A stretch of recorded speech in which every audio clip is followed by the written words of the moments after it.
जय हिंद दोस्तों। कैसे हैं आप सब लोग। सबसे पहले तो आप सभी लोगों से जो है माफी चाहूंगा कि काफी टाइम बाद मैं वीडियोस बना रहा हूँ। एक्चुअली फ्रेंड्स किसी काम के कारण जो है मैं आउट ऑफ स्टेशन जा रखा था, जिसके कारण मुझे वहां पे वीडियो बनाने का टाइम नहीं मिल पाया। पर अब मैं यहाँ पे आ चुका हूँ और अब हमारी जो वीडियोज है वो रेगुलर चलेंगी। तो फ्रेंड्स शुरू करते हैं आज का हमारा जो टॉपिक। जो आज का मेरा टॉपिक है फ्रेंड्स वो काफी इंपॉर्टेंट आपके लिए होने वाला है, क्योंकि इसके बेस पे ही जो है हमारे देश की जो अर्थव्यवस्था बोलेंगे और हमें खुद को इकोनॉमी को जो समझना है वो उसका बेस यहीं से शुरू होता है। और ये टॉपिक आपके लिए बहुत ज्यादा इंपॉर्टेंट होने वाला है, इसलिए फ्रेंड्स कुछ टाइम के लिए आप जो भी काम कर रहे हो उसको छोड़ के इसको बहुत अच्छे से समझिएगा। अगर आपको ये टॉपिक समझ में आ गया तो आपको जो है आगे इकोनॉमिक्स में कोई भी प्रॉब्लम नहीं आने वाली है। तो फ्रेंड्स शुरू करते हैं आज का हमारा जो फर्स्ट टॉपिक है, जिस टॉपिक का नाम क्या है, जीडीपी। फ्रेंड्स जीडीपी होता क्या है, जीडीपी का मतलब क्या होता है, ग्रॉस डोमेस्टिक प्रोडक्ट, सकल घरेलू उत्पाद। ठीक है फ्रेंड्स, इसका मतलब क्या होता है सबसे पहले मैं आपको ये बताऊंगा, उसके बाद जो है हम इसको समझेंगे। तो फ्रेंड्स इसकी जो डेफिनेशन की अगर मैं बात करूं, किसी देश में फिक्स टाइम पीरियड के दौरान उत्पादित हुई अंतिम वस्तुओं और सेवाओं का मौद्रिक मूल्य क्या होता है, जीडीपी होता है।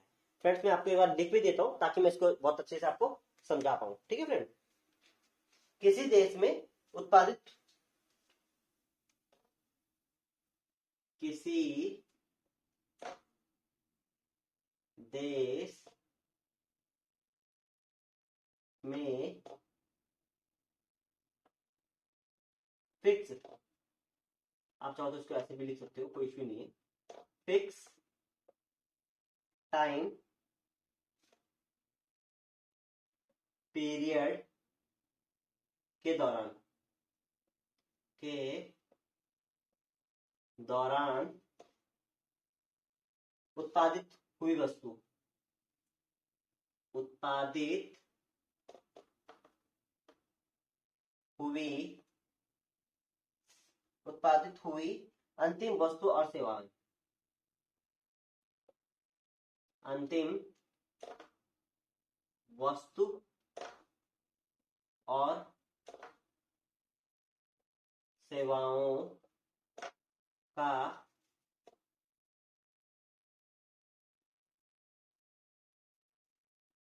मौद्रिक मूल्य क्या कहलाता है, जी डी पी कहलाता है। ठीक है फ्रेंड्स, अब देखिए मैंने आपको क्या बोला, इसका जो डेफिनेशन थी, किसी देश के फिक्स टाइम पीरियड के दौरान उत्पादित हुई अंतिम वस्तुओं और सेवाओं का मौद्रिक मूल्य क्या कहलाता है, जीडीपी कहलाता है। अब पहले मैं आपके इसके डेफिनेशन समझाता हूँ, उसके बाद मैं आपको बताता हूँ कि ये होता कैसे कैसे है। ठीक है फ्रेंड, पहले है फिक्स टाइम पीरियड। देखो फ्रेंड, किसी भी देश में होता है जो जीडीपी नापी जाती है हर देश की, इंडिया में ही नहीं आउट ऑफ कंट्री की भी बात करें, पूरे दुनिया में जो है जीडीपी नापने का जो एक फॉर्मूला होता है, पर एक साल में, एक साल में क्या होता है, एक साल में आप जो है हर देश की जीडीपी को नापते हैं। ये आपको ध्यान रखना है, जो फिक्स टाइम पीरियड लिखा है इसका मतलब है एक साल के अंदर, जो एक साल के दौरान जो उत्पादित हुई वस्तुएं, जो वस्तुएं जो है वहां पे बनाई गई हैं, उनका अंतिम मूल्य और सेवाएं। अब देखो फ्रेंड्स यहाँ पे मैंने क्या बोला, अंतिम मूल्य बोला मैंने आपको, अंतिम मूल्य, जो अंतिम वस्तु है और जो है आपका क्या है, सेवाओं का क्या है, मौद्रिक मूल्य क्या कहलाता है, जीडीपी कहलाता है। देखो सबसे पहले मैं आपको ये दो चीजें समझाऊंगा, वस्तु और सेवा। ठीक है, तो आपको ये फिलहाल इसको आप एक मिनट के होल्ड कीजिए, पहले आप ये समझिए वस्तु और सेवा। देखो फ्रेंड्स, वस्तु और सेवा होता क्या है, जो चीज हम क्या कर पा रहे हैं, छू पा रहे हैं, उसको हम किस में जोड़ेंगे, वस्तु में जोड़ेंगे। जैसे ये मार्कर है, इसको मैं टच कर पा रहा हूं, तो ये क्या है हमारे लिए, क्या है, एक वस्तु में आ जाएगी। ये ब्लैक बोर्ड है, ये क्या है हमारे लिए, वस्तु में आ जाएगा, है ना। ये फोन जो चल रहा है, ये क्या है, हमारा क्या है, एक वस्तु में आ जाएगा। बट आप मुझे सुन पा रहे हो, ठीक है, मुझे सुन पा रहे हो, मैं आपको बता रहा हूं, तो वो क्या एक सेवा है, क्योंकि आप क्या कर रहे हो, सिर्फ महसूस कर पा रहे हो, टच नहीं कर पा रहे हो ना। तो आप जो चीजें क्या कर पाते हो, सिर्फ महसूस कर पाते हो, उसको हम केस में कहलाएंगे, सेवाओं में कहेंगे। पर जिस चीज को आप अगर टच कर पा रहे हो, है ना, तो वो चीज आपकी किस में आ जाएगी, आपकी वस्तुओं में आ जाएंगी। आई होप आपको ये समझ में आ गया होगा वस्तु और सेवाओं में क्या अंतर है। ठीक है, जैसे इसकी मैं आपको एक चीज और देखता हूँ, इसमें सेवाओं में क्या क्या आएगा। जैसे कि आप डॉक्टर के पास गए, ठीक है, तो डॉक्टर ने आपका क्या किया, आपका ट्रीटमेंट क्या है, मतलब डॉक्टर के पास आप गए, तो डॉक्टर को आपने क्या बताया, अपनी बीमारी बताई, और डॉक्टर ने क्या किया, आपको दवाइयां दी।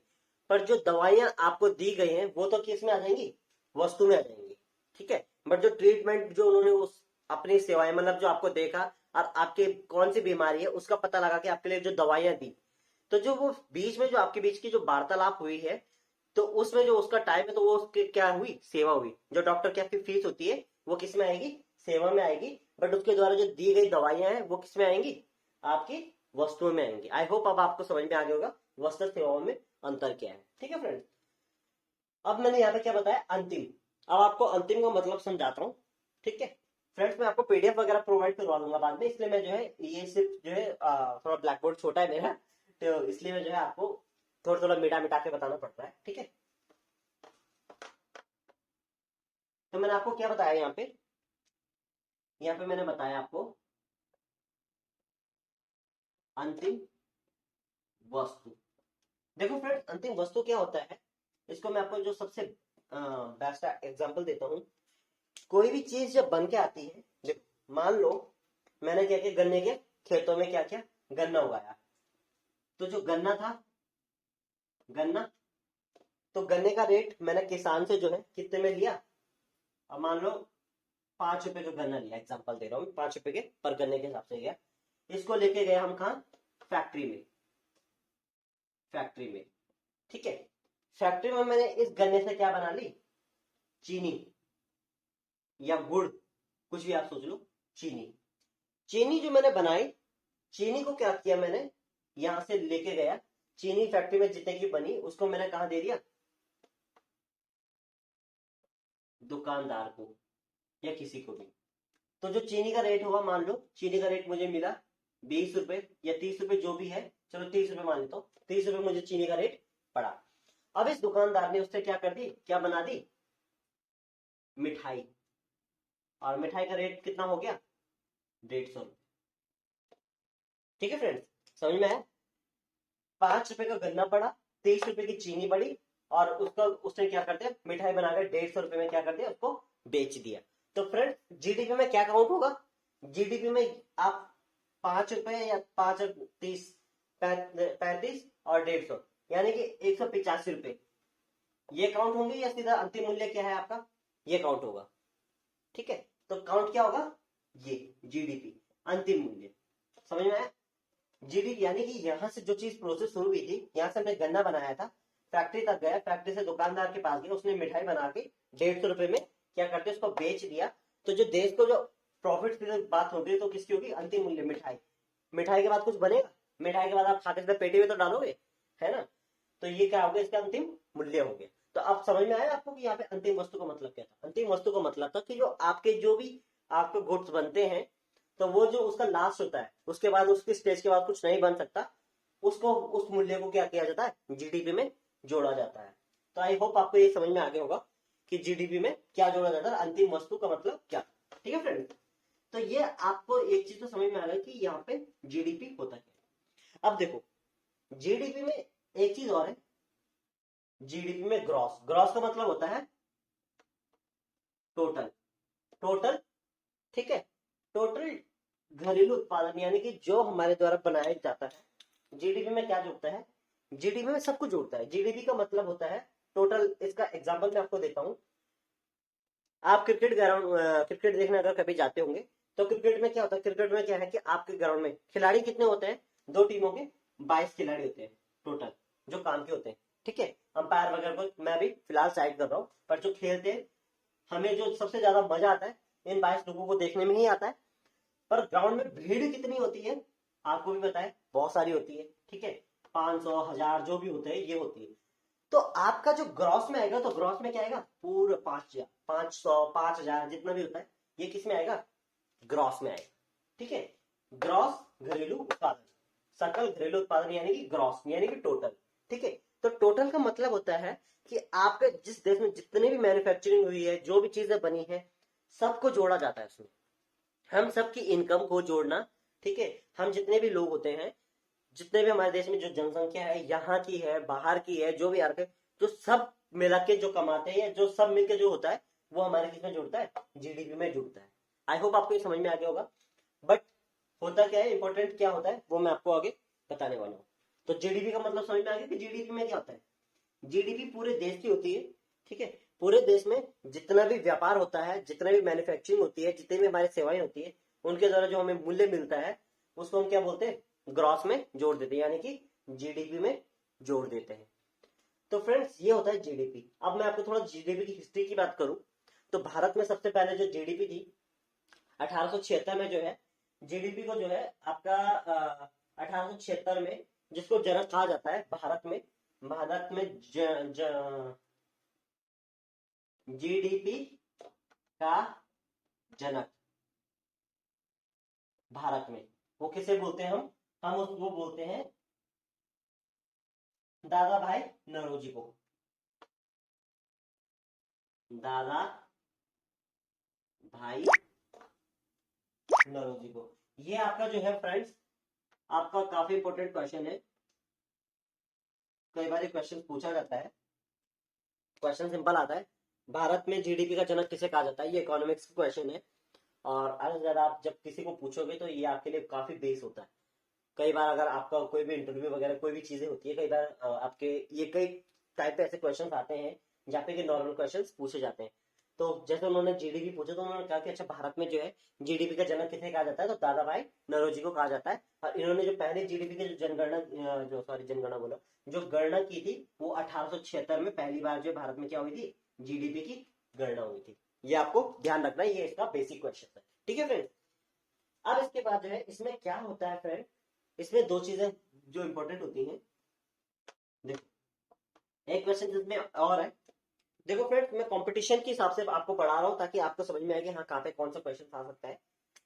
भारत में 2014 में 2014 तक जो भारत के जो जीडीपी में जो आपकी रैंक थी, ठीक है, वो जो लगभग थी वो कौन सी थी, 10वीं रैंक थी, ठीक है फ्रेंड्स। फिर उसके बाद जो 2015 में यही रैंक जो है लगभग कितने हो गए, 7वें स्थान पे आ गया था भारत 2015 तक। 2016 में ये रैंक कितने में चले गए, सॉरी 2015 के बाद में 2019 में जो ये रैंक थी वो 6वें पे आ गई थी। और उसके बाद जो ये रैंक अभी जो प्रेजेंट टाइम पे जो 2022 में जो फाइनल अभी जो जनगणना हुई थी, जो सॉरी मतलब जो पिछला ईयर था, क्योंकि मैंने आपको बताया ना कि साल के लास्ट में क्या होती है, आपकी क्या होती है, काउंटिंग होती है, रैंकिंग होती है। तो उस रैंकिंग में जो है अभी भारत का जो स्थान है वो कौन सा है, 5वां। ये आपको ध्यान रखना है, ये आपको काफी इंपॉर्टेंट है, ठीक है। जो भारत की रैंकिंग अभी प्रेजेंट टाइम पे है वो कौन सी है, 5वीं है। और पहले रैंकिंग किसकी है, फर्स्ट रैंक पे कौन है, फर्स्ट रैंक पे है अमेरिका, ठीक है। सेकंड पे आपको भी पता कौन होगा, चाइना। बहुत जल्दी जो है ये फर्स्ट रैंक पे आने वाला है चाइना भी, ठीक है। अमेरिका और चाइना का जो है काफी क्या है, कंपटीशन हो रहा है, ठीक है। जो आपकी जो थर्ड रैंक है वो किसकी है, जापान की। और फोर्थ रैंक पे कौन है, जर्मनी, जर्मनी, ठीक है फ्रेंड्स। तो ये चीज आपको ध्यान रखना है, ये क्वेश्चन जो है कहीं ना कहीं पे आपका बन के आता है। और अब 5वें रैंक पे कौन आ गया, भारत आ गया है। फिफ्थ रैंक जो है भारत की इस टाइम पे है, इस टाइम पे जो भारत की रैंक है वो कौन सी है, 5th है। ये आपको ध्यान रखना है, ये आपका बेसिक क्वेश्चन है, इसलिए मैंने आपको थोड़ा सा जो है बेसिक में इसको बता चुका हूँ, ठीक है। अब फ्रेंड्स इसमें एक चीज ध्यान रखिएगा, इसमें क्या होता है कैसे होता है ये मैं आपको इसमें बताने वाला हूँ। इसमें जो एक चीज होती है, जीडीपी मैंने आपको बता दिया है। एक इसमें क्या होता है, जीएनपी। जीएनपी का मतलब होता है ग्रॉस नेशनल प्रोडक्ट, ठीक है। ये सकल घरेलू उत्पाद थे, और ये क्या होगा, ग्रॉस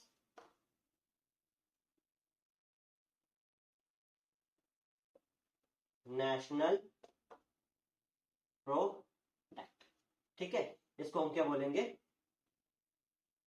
सकल, यहां पे क्या आएगा, राष्ट्र उत्पाद। सकल राष्ट्र उत्पाद और इन दोनों में अंतर क्या है फ्रेंड्स, ये चीज बहुत ध्यान से समझेगा, ये आपके लिए काफी क्या होगा, इंपॉर्टेंट भी होगा।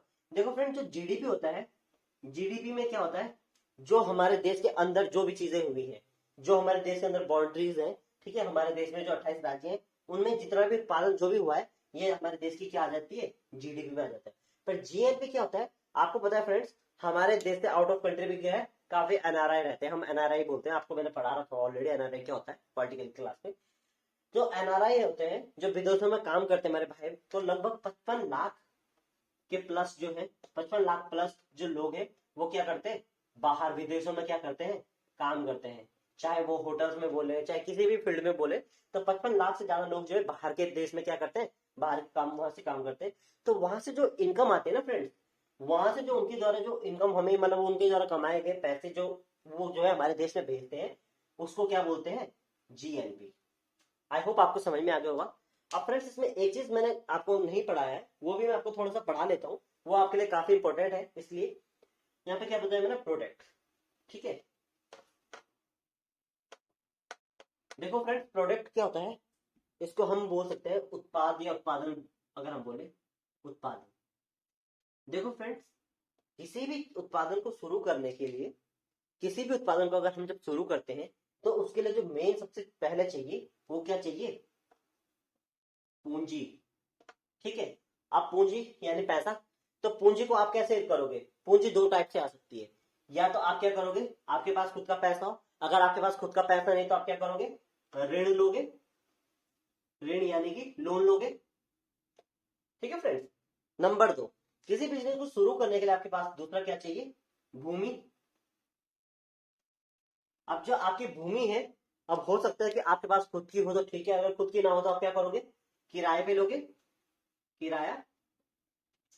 ठीक है, तीसरा जो होता है इसमें वो क्या होता है आपका, उद्यमी, उद्यमी। और चौथा आपका क्या होता है, चौथा आपका होता है आपका क्या, काम करने वाला वर्कर। उसको क्या बोल सकते हैं हम एक तरफ से, मजदूर भी बोल सकते हैं हम अपनी तरफ से, है ना, जो मजदूर में काम करते हैं, श्रमिक। ठीक है फ्रेंड्स, अब देखो ये चीज आपको समझना बहुत जरूरी है, ये आपके काफी इंपॉर्टेंट काम आने वाली है। अगर आई थिंक ये चीज अगर हमारे क्लियर होती है ना, देखो फ्रेंड्स एक चीज मैं आपको बता देता हूँ, अभी भी जो है हमें काफी चीजें जो है हमारी क्लियर नहीं थी, जिसके कारण क्या है कि हम इकोनॉमिक, देखो जिसकी इकोनॉमिक्स बहुत अच्छी होती है ना फ्रेंड्स, उसके घर की व्यवस्था की बात करें या देश की व्यवस्था की बात करें, वो बहुत अच्छे से चला सकते हैं। ठीक है, जैसे हमारे देश में जो है आपके जो है मनमोहन जी हैं, ठीक है, जो हमारे प्रधानमंत्री रह चुके हैं, डॉक्टर मनमोहन जी, उनको क्या बहुत बड़ा अर्थशास्त्री कहा जाता है। क्यों, क्योंकि उनको उनकी इकोनॉमिक्स की समझ बहुत अच्छी है। ठीक है फ्रेंड्स, अगर आपको इकोनॉमिक्स की समझ बढ़ानी है तो ये छोटी छोटी चीजें समझनी बहुत जरूरी है। देखो फ्रेंड्स उत्पादन का मतलब होता है, मैं आपको इसको छोटा सा एग्जाम्पल देता हूँ। अगर आपको कोई फैक्ट्री खोलनी है, या किसी को भी अगर मान लो आउट ऑफ इंडिया से, जैसे चाहे वो टाटा हो, ठीक है, चाहे वो बाटा हो, चाहे वो कोई भी कंपनी हो, जब वो शुरुआत किसी चीज की करते हैं फ्रेंड, तो उसे सबसे पहले जरूरत किस चीज की पड़ती है, इन सभी चीजों की सबसे पहले जरूरत पड़ती है। एग्जाम्पल, टाटा ने कोई फैक्ट्री लगाई अपनी कार बनाने की, क्योंकि आजकल तो टाटा हर फील्ड में आपको भी पता है ना। तो मान लो एग्जाम्पल एक कार बनाने की उन्होंने फैक्ट्री बनाई, तो देखो टाटा ने क्या किया, ये सबसे बड़े बड़े जो बिजनेसमैन वो क्या करते हैं, उनको किसी चीज की जरूरत पड़ती है, उनको मान लो उन्होंने क्या करना है, उत्पादन कोई मतलब फैक्ट्री खोलनी है, तो उसके लिए क्या करते हैं, उनको सबसे पहले क्या करते हैं, पूंजी की, उनको पैसों की जरूरत पड़ती है। तो आपने भी देखा होगा पैसे जो है दो प्रकार से करते हैं, या तो वो लोन ले लेते हैं, अपना पैसा लगा लेते हैं, नंबर दो वो क्या करते हैं, आपने एक चीज सुनी होगी, शेयर मार्केट सुना होगा आपने, ये मैं आपको आगे पढ़ाऊंगा, इसमें इकोनॉमी में बहुत अच्छा टॉपिक है ये भी, है ना। तो शेयर मार्केट में क्या होता है कि शेयर होल्डर वो क्या करते हैं, उस देश में जितने भी लोग हैं सबसे क्या बोलते हैं कि भाई मैं क्या करता हूँ अपनी कंपनी में तुम्हें हिस्सा दूंगा, हिस्सा दूंगा। तो हिस्सा मैं कब दूंगा, जब तुम क्या करोगे, मुझे पूंजी में मदद करोगे। मान लो मैंने अभी जो है कोई शेयर, उन्होंने क्या किया, अपनी पूंजी में पार्टनरशिप करने के लिए किसी शेयर का रेट रख दिया कि जी 10 रुपए लगाओ और मेरी कंपनी में जो है शेयर होल्डिंग पाओ। अब ये शेयर होल्डिंग क्या होता है, अब मान लो कोई भी कंपनी होती है पूंजीवादी, वो क्या करेंगे, मान लो कि 1 लाख लोगों ने जो 10-10 रुपए क्या कर दिए, 1 लाख लोगों ने 10-10 रुपए का क्या कर दिया, शेयर खरीद लिया। ठीक है, तो सीधे सीधे 1 लाख से कितना हो गया उनके पास, 10 लाख तो उसके पास क्या हो गए, ऑटोमेटिकली आ गए, है ना? तो इस तरह से क्या होती है, पूंजी को क्या करते हैं, शुरुआत करते हैं। अब उन्होंने पूंजी तो ले ली, अब पूंजी में जरूरी नहीं है कि आप क्या करोगे, अगर आपको उत्पादन करना है तो पूंजी तो आपके पैसे तो आपके पास है, पर कहां पे उत्पादन करोगे, जमीनी में तो करोगे। तो जमीन कहां से मिलेगी आपको, जमीन आप दो टाइप से ले सकते हो, या तो आपके खुद का आपने खरीद लिया पूरा, वो ही खरीद लिया कि भाई ये हमारा है। नंबर तो क्या करते हैं, जितने भी कंपनी विदेशों से आती है ना फ्रेंड, वो जमीन कभी नहीं खरीदती, वो क्या करती है, किराए पे ले लेती है उस चीज को। अब किराए पे फायदा क्या होता है, किराए पे दो फायदे होते हैं, ये आई थिंक हमारे इंडियन सभी लोगों को समझना बहुत जरूरी है, ठीक है। क्योंकि अभी तक जो मिडिल क्लास फैमिली का होता है या नॉर्मल बंदा होता है वो क्या करता है, उसके पास थोड़ा सा पैसा आया, ठीक है, या जैसे हमारे काफी लोग हैं बेचारे रिटायरमेंट होते हैं, तो उनके पास जो पैसा आता है वो क्या करते हैं, एकदम से पूरा पैसा कहाँ लगा देते हैं, अपना बड़ी गाड़ी ले ली, बड़ा घर ले लिया, या कई चीज।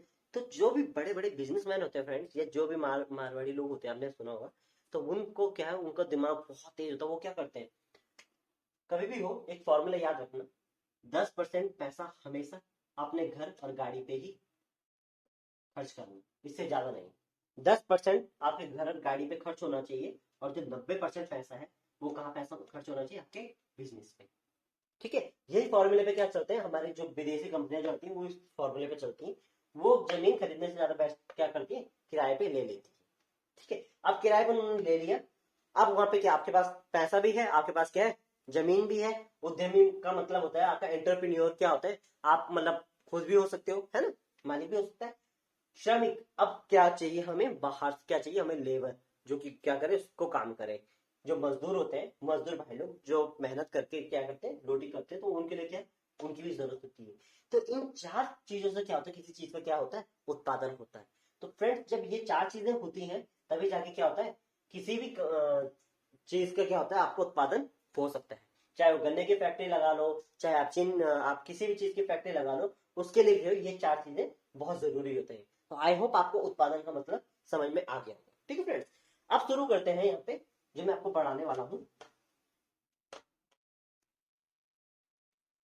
देखो फ्रेंड्स, एक फॉर्मूला यहाँ पे बहुत ज्यादा काम करता है, और इस फॉर्मूले को आपको बहुत ध्यान रखना है, ठीक है। जीडीपी होता है देश का, और जीएनपी होता है देश के बाहर। अब देखो फायदा कैसे होता है, मैं आपको बताता हूँ। मान लो टाटा कंपनी है, मैं आपको एक छोटा सा एग्जांपल दे रहा हूँ, 100 रुपए कमाए।